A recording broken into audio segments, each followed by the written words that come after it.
અયોધ્યામાં શ્રીરામ મંદિરમાં પ્રાણ પ્રતિષ્ઠા બાદ ગાંધીનગર જિલ્લાના સરઢવ ગામે પણ 11,000 દીવડાની આરતી પ્રગટાવી ઉત્સવ ઉજવવામાં આવ્યો હતો। આ પ્રસંગે રાસ ગરબાનું પણ આયોજન કરવામાં આવ્યું હતું।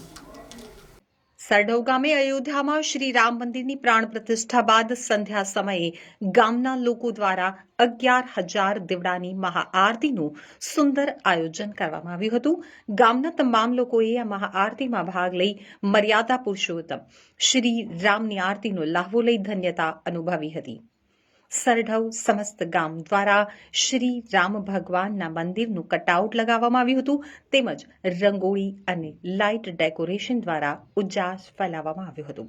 રાત્રિના સમયે રામધૂન સાથે રાસ ગરબાનું પણ આયોજન કરવામાં આવ્યું હતું જેમાં રામ લક્ષ્મણ અને જાનકીની વેશભૂષાએ આકર્ષણ જમાવ્યું હતું। તમામ સરઢવ ગામને રામમય બનાવી દેવામાં આવ્યું હતું। આ ભક્તિમય કાર્યક્રમમાં ગાંધીનગર વિધાનસભાના ધારાસભ્ય રીટાબેન પટેલ ખાસ ઉપસ્થિત રહ્યા હતા। તમામ આયોજકોએ પણ ગામમાં આ ધાર્મિક ઉત્સવમાં સાથ આપવા માટે તમામને જય શ્રી રામ કહ્યા હતા અને ઉત્સવ ધામધૂમથી મનાવ્યો હતો।